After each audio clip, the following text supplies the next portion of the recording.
GST rate cut के बाद बहुत कुछ चीज़ें सस्ती हो गई हैं, लेकिन क्या आपको ये पता है कि पेट्रोल और शराब सस्ते हुए हैं कि नहीं हुए हैं?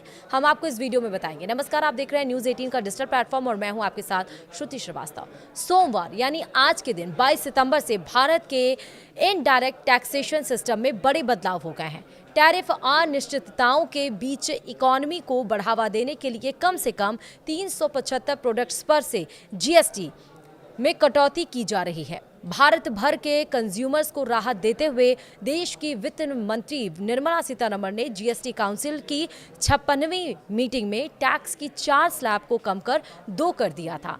इस जीएसटी रिफॉर्म के बाद 5 और 18% जीएसटी स्लैब ही रहेगी। वहीं एक 40% का स्पेशल स्लैब होगा, मतलब वहीं 40% का एक स्पेशल स्लैब भी होगा जिसमें लग्जरी और सिन प्रोडक्ट्स को रखा गया है। 12% जीएसटी स्लैब के तहत लगभग 99% वस्तुएं 5% टैक्स स्लैब में आ गई हैं।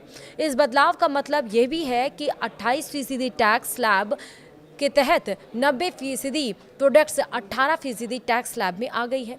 सरकार ने तंबाकू, सिगरेट, लग्जरी कारों और कुछ अन्य वस्तुओं के लिए एक अलग 40% जीएसटी स्लैब की भी घोषणा की है।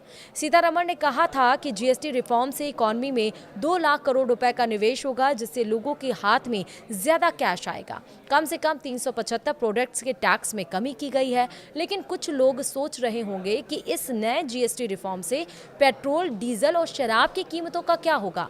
तो आइए इसे जरा समझने की कोशिश करते हैं। दरअसल पेट्रोल और डीजल वर्तमान में जीएसटी के दायरे में नहीं आते हैं, इसलिए जीएसटी रेट रिफॉर्म का पेट्रोल और डीजल पर कोई प्रभाव नहीं पड़ेगा। भारत में बिना टैक्स के पेट्रोल की कीमत या वास्तविक पेट्रोल की कीमत उसके रिटेल वैल्यू से अपेक्षाकृत कम है। ऐसा इसलिए है क्योंकि पेट्रोल और डीजल पर केंद्र और राज्य सरकारें दोनों टैक्स लगाती हैं। इसलिए पेट्रोल और डीजल की कीमतें राज्य दर राज्य अलग अलग होती हैं, जो इस बात पर निर्भर करती है कि राज्य सरकार फ्यूल की कीमतों पर कितना टैक्स लगाती है। रिटेल प्राइस में अतिरिक्त राशियों, डीलर को दिए जाने वाले कमीशन और माल ढुलाई लागत आदि शामिल होता है। पेट्रोल और डीजल पर लगने वाले विभिन्न प्रकार के टैक्स में केंद्र का उत्पाद शुल्क और राज्यों द्वारा लगाया जाने वाला वैट शामिल है। जहां उत्पाद शुल्क सभी राज्यों के लिए समान है, वहीं वैट राज्य दर राज्य बदलता रहता है, जिससे कुछ राज्यों में पेट्रोल की कीमतें ज्यादा और कुछ में कम हो जाती हैं। तो वहीं केंद्र सरकार पेट्रोल और डीजल को जीएसटी के दायरे में लाने पर विचार कर रही है। वहीं राज्यों ने इस पर आपत्ति जताई है, क्योंकि वे पहले ही जीएसटी के दायरे में आने वाली वस्तुओं पर टैक्स लगाने की स्वतंत्रता खो चुके हैं।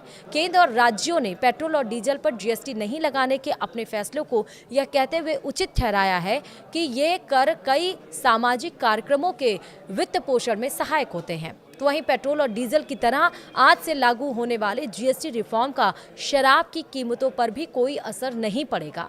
शराब पर टैक्स लगाने का अधिकार राज्यों के पास है, जो इन पेय पदार्थों पर वैट लगाते हैं। राज्य अपने रेवेन्यू का एक बड़ा हिस्सा शराब से कमाते हैं, इसलिए इसे जीएसटी के दायरे में नहीं रखा गया है। अगर राज्य सरकारें किसी भी समय वैट कम करने का फैसला करती हैं तो शराब की कीमतें कम हो जाती हैं। पेट्रोल और डीजल की तरह शराब के टैक्स कंपोनेंट में एक ड्यूटी और वैट शामिल है। ये दोनों शुल्क राज्य द्वारा वसूले जाते हैं। International Spirits and Wine Association of India द्वारा संकलित फ्रेश आंकड़ों के अनुसार, जिसका हवाला द टाइम्स ऑफ इंडिया ने मई 2025 में दिया था, गोवा सबसे कम 55% एक्साइज ड्यूटी लगाता है, जबकि कर्नाटक सबसे अधिक 80% उत्पाद शुल्क लगाता है। राज्य शराब पर वैट लगाने का अधिकार छोड़ने को तैयार नहीं है, जिसकी वजह से विभिन्न राज्यों में अलग अलग खुदरा कीमतें हैं। इसी के साथ ही अब आपको पता चल गया होगा कि ना ही शराब ना ही पेट्रोल डीजल पर कोई रेट कम होगा नई जीएसटी आने के बाद भी। वीडियो में इतना ही। नमस्कार।